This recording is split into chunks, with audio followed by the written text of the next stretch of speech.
अस्सलाम वालेकुम मेरी सारी यूट्यूब की फ्रेंड्स को मेरा बहुत बहुत सलाम। सबके लिए बहुत सारी ब्लेसिंग्स और सबके लिए बहुत सारी दुआएं। और आप लोग बताएं कैसे हैं आप लोग। और आज की आप लोगों ने थंबनेल से देख ही लिया होगा, आइडिया हो ही गया होगा सबको कि मैंने आज क्या बनाया। तो मैंने आज बनाई बिल्कुल कराची स्टाइल कड़ी पकौड़े डाल के अंदर। और ज़रूर आप लोग ट्राई कीजिएगा मेरी रेसिपी अगर आप लोग को अच्छी लगे तो, क्योंकि ये होता है कड़ी में हर एक की डिफरेंट रेसिपी होती है।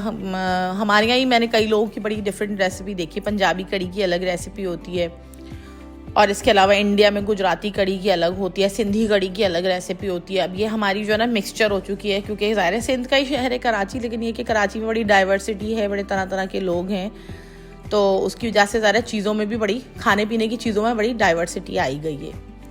तो बस मैंने इसमें क्या किया, 2 किलो के अंदर मैंने तकरीबन समझ लें 1 कप भर के मैंने वो डाला बेसन। बस इससे ज़्यादा मैं नहीं डालूंगी।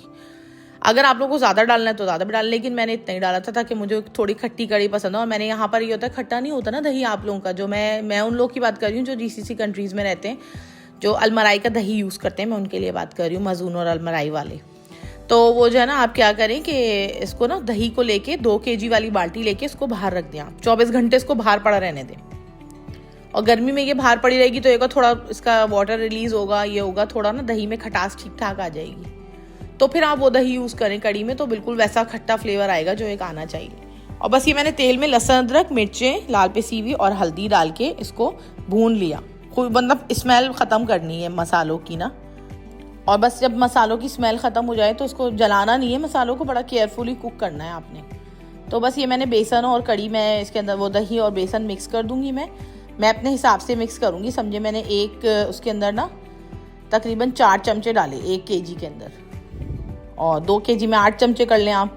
तो बस तकरीबन मैंने इतना ही डाला होगा, 8 चमचे भर भर के टेबल स्पून बेसन। और अगर जैसे हर एक का अलग अलग रेशो होता है, मैं थोड़ा दही ज़्यादा रखती हूँ तो, और फिर ज़ाहिर है फिर वो, और यहाँ का ना बेसन भी थोड़ा वैसा होता है, फूलता ज़्यादा है। तो ये कि आप थोड़ा कम डाल, जिसका बेसन कम फूलता है वो ज़्यादा डाल लें। तो ये हर एक का अपना अपना रेशो होता है, लेकिन आप लोग मेरे रेशो से अगर ट्राई करेंगे तो बिल्कुल खट्टी वाली ज़बरदस्त वाली जो कड़ी होती है ना, एक जो कराची स्टाइल प्योरली, वो वाली आप लोगों को रेसिपी मैं ये दे रही हूँ। तो ज़रूर ट्राई कीजिएगा। आई होप आप लोग को अच्छी लगी। बस इसको ना इतना फेंटना है आपने कि लम्स इसके ख़त्म हो जाए, सारा बेसन जो है ना अंदर बिल्कुल मिक्स हो जाना चाहिए। तब तक आपने फेंटना, और उसके अंदर थोड़ा पानी भी डाल देना। और बस ये देखिए भुन गया ना, तो ये मसाला मेरा भुन गया ना, मिर्चें, हल्दी, लहसुन, अदरक तेल के साथ। तो बस इसके अंदर फिर मैं ये डाल दूँगी ये मसाला। और ये हल्की आंच रख के डालिएगा प्लीज़। ये ना हो कि एकदम आप तेज़ आंच पे बिल्कुल डाल दें तो सब कुछ गुठलियाँ वुठलियाँ बन के सड़ जाए कड़ी आपकी। नहीं, देख के डालिएगा। और बस फिर मैं इसके अंदर अभी और पानी डालूंगी, ये पूरी फुल बाल्टी भर के, समझे। अच्छा खासा पानी डलेगा क्योंकि ये कुक होगी, फूलेगा। और थोड़ा बेसन, कड़ी का मतलब ये होता है, कड़ी किसे कहते हैं, कड़ कड़ के वो, समझे, कड़ी तैयार हो रही है ना। तो वो कड़ी को काढ़ेंगे नहीं तो फिर वो काय की कड़ी रह गई। तो इसलिए कड़ी को प्लीज़ काढ़िएगा ज़रूर। तो बस ये है कि इसको काटते रहेंगे आराम आराम से। और देखें ये फिर पानी मैंने इसमें अच्छा खासा डाला तो इसकी ये शक्ल आ गई। और पानी डालने से ही जो है ना वो कुकिंग प्रोसेस इसका चालू रहेगा। अगर आपने पानी नहीं डाला तो बहुत गाढ़ी होकर ना वो कुकिंग प्रोसेस इसका अजीब सा ख़राब हो जाएगा, फिर वो अच्छी नहीं बनेगी। और कड़ी है तो कड़ी पत्ते तो प्लीज़ ज़रूर डालिएगा इसके अंदर अच्छा खासा। उस वक्त मेरे पास कड़ी पत्ते थे नहीं, तो मैंने कहा लो मैं मंगा लूँ, फिर बाद में डालूंगी। फिर ये बेसन की बस तैयारी देखें। बेसन लेके अच्छा खासा, मैं पकौड़ों में ज़्यादा डालती हूँ बेसन, इसमें तकरीबन 1.5-2 कप बेसन होगा। ये लेके इसके अंदर मैं लाल पिसी मिर्चें, ज़ीरा, अजवाइन और कसूरी मेथी, लाल कुटी मिर्चें सॉरी, और ज़ीरा, अजवाइन, मेथी। अब नमक डालूंगी इसके अंदर, लहसुन, अदरक और प्याज, पुदीना, हरी मिर्चें बारीक बारीक, ये सब डाल के और बस बेसन खोल लूँगी। प्लीज़ सोडा ज़रूर डालिएगा, सोडे के बगैर नहीं वो फूलेंगे पकौड़े। अगर आपने कोई तोफगी की बात नहीं है, कुछ लोग कहते हैं भाई हम सोडा नहीं डालते, नहीं, ये आपकी कोई फखरिया पेशकश नहीं है सोडा ना डालना। प्लीज़ सोडा डालें, क्योंकि सोडा डालने के लिए ही बना है, और सोडे से हल्के होते हैं पकौड़े और हाजिम भी होते हैं। तो इसलिए प्लीज़ सोडा ज़रूर डालें। कोई आपकी फखरिया पेशकश नहीं है कि आपके पकौड़े बगैर सोडे के अच्छे हो रहे हैं। सोडा पकौड़ों के लिए ही बना है, वो फुलाने के लिए ही बना है, तो वो ज़रूर यूज़ करें। बस ये देखें, इसको भी तब तक आपने भूनना है जब तक ये इसके लम्स ख़त्म ना हो जाए। बिल्कुल एक स्मूथ सा बैटर तैयार होगा, उसके बाद फिर इसमें हरा मसाला पड़ जाएगा।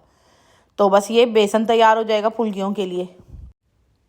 बस देखिए मैं इसको फेंटती रहूँगी, बस ये तैयार हो जाएगी। उसके बाद फिर फुल्कियाँ में बस ये हरा मसाला डाल के और इसको हल्की आंच पे फ्राई करते हुए मैं आप लोगों को बताऊंगी टिप्स एंड ट्रिक्स, बीच बीच में ही चलती रहेंगी ताकि आप लोगों को रेसिपी का आइडिया हो जाए। तो बस जब मेरे छोटे बच्चे हो रहे थे, शादी हुई, शादी के 10 साल में मैं यही करती रही कि माशाल्लाह मेरे 4 बच्चे हुए। और उनके बस ख्याल में बच्चों को पालना कोई आसान नहीं होता। बच्चे बीमार हो रहे हैं, कुछ हो रहा है, मसला हो रहा है कभी, तो ज़ाहिर 10 चीज़ें होती हैं, बंदा सोचता है फिर।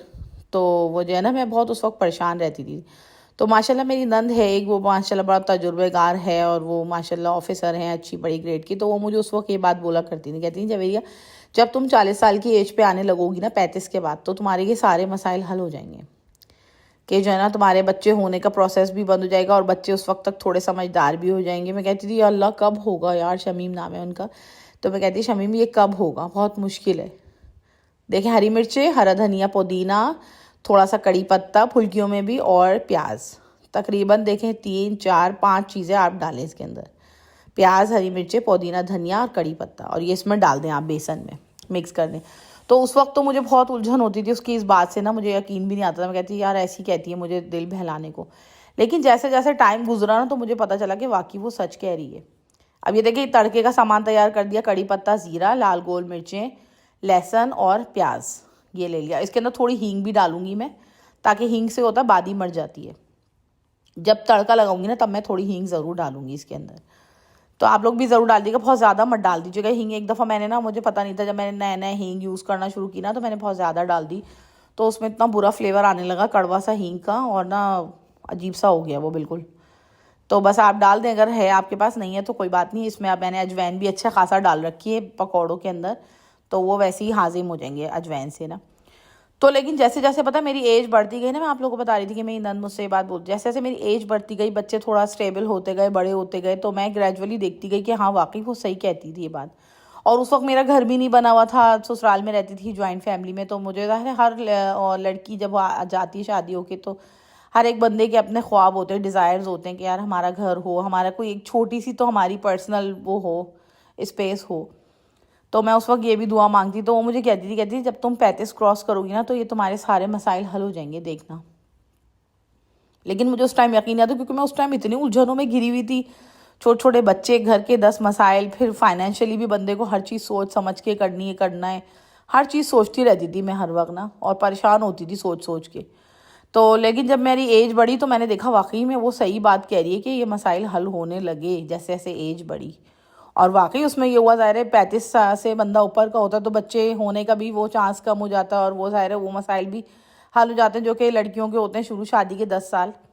और उसके अलावा जो है ना, फिर फाइनेंशियली भी बंदा थोड़ा स्टेबल होने लगता है, क्योंकि ज़ाहिर है एज बढ़ रही होती है नेचुरली, तो फाइनेंशियली भी स्टेबिलिटी आने लग जाती है। और फिर ये होता है जो बच्चे आपकी शादी के 10 साल में हुए होते हैं, वो फिर अगर आपकी अर्ली मैरिज हुई है मेरी तरह, तो उसमें ये होता है कि फिर ना बच्चे भी आपके स्टेबल होने लगते हैं, थोड़े बड़े होते हैं। 6 7 साल से जब बच्चों की उम्र बढ़ती है, तो बच्चे अपनी थोड़ा डिपेंडेंसी पे आने लगते हैं कि बाथरूम खुद चले गए, काम खुद कर लिए, तो थोड़ा सा माँ को रिलैक्स होता है कहीं ना कहीं।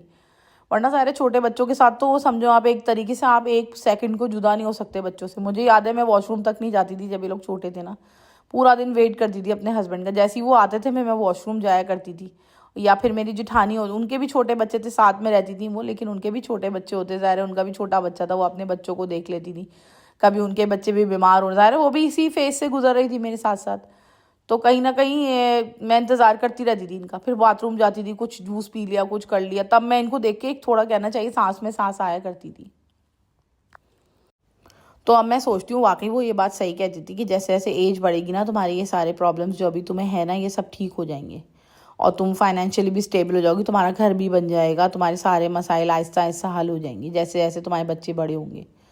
तब मुझे उसकी बात समझ में आने का, वाकई बिल्कुल तुम ठीक कह रही हो, ये बात सच है तुम्हारी। अब मुझे यकीन आता है उसकी बात, और मैं रियलाइज़ करती हूँ वाकई वो सच कहती थी ये बात ना, कि एज बढ़ती जाती है तो मसाइल हल हो जाते हैं। तो मैं अब उन लड़कियों को कहना चाहूँगी ये बात, जैसे जिनकी नई शादियाँ हुई हैं या जिनके बच्चे हो गए, सम टाइम ऐसा होता है कम गैप हो रहा है बच्चों में, एक बच्चा हुआ 1 2 साल के बाद, फिर दूसरा हो गया, फिर 1 2 साल बाद तीसरा हो गया, तो ज़ाहिर है लड़कियाँ थोड़ा वो हो जाती हैं, एग्जॉस्ट हो जाती हैं। छोटे छोटे बच्चे, फिर बच्चों को पालना आसान नहीं होता, पैदा तो हो जाते हैं लेकिन पालना बहुत मुश्किल होता है। अल्लाह ही खैर करवाता है, इंसान के बस में नहीं है कुछ भी।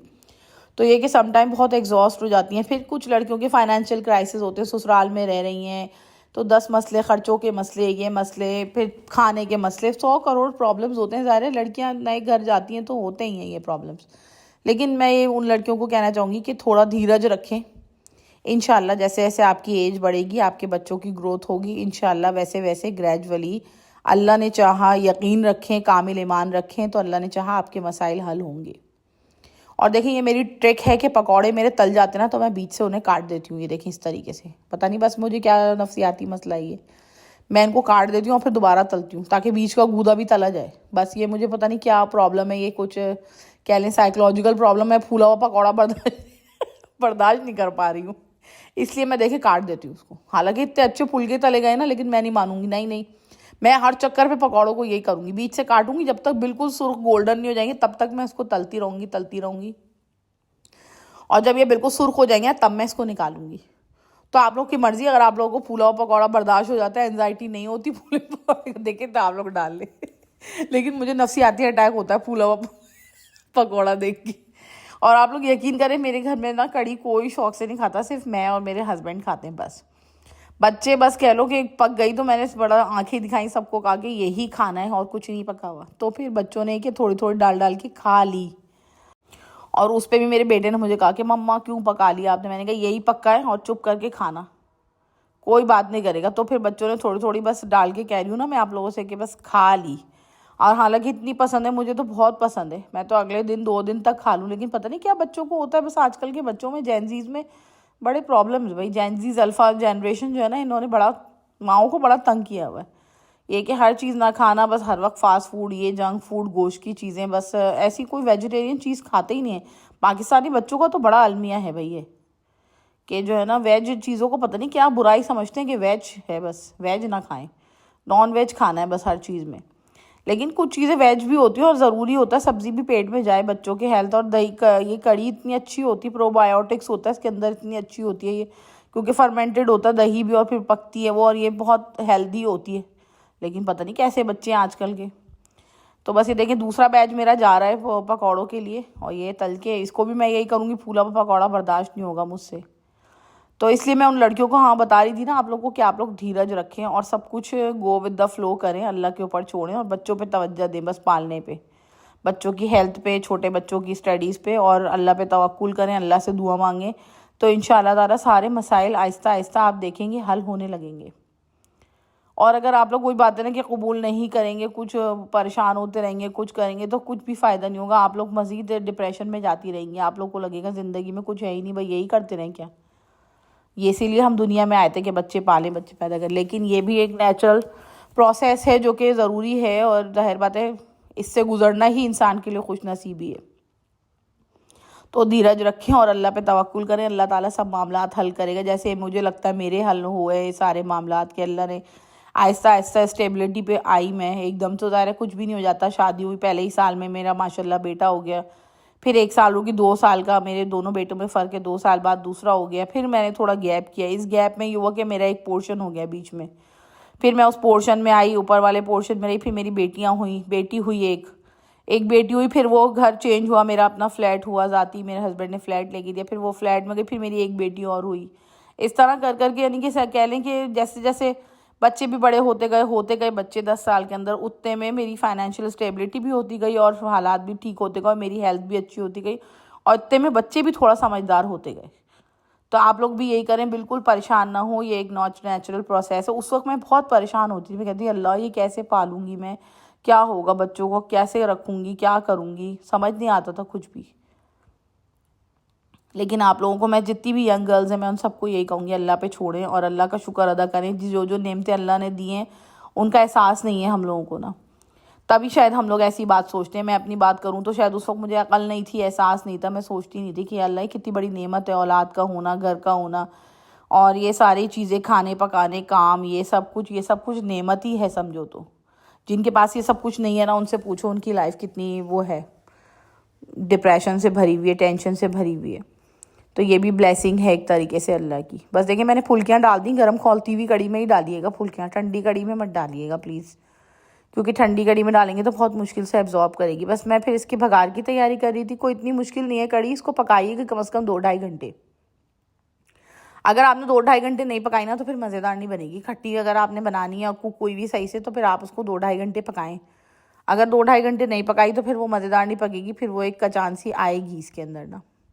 मैंने इसको अच्छा खासा पकाया 2.5 घंटे, तो मैंने इसको पकाया 2.5-3 घंटे।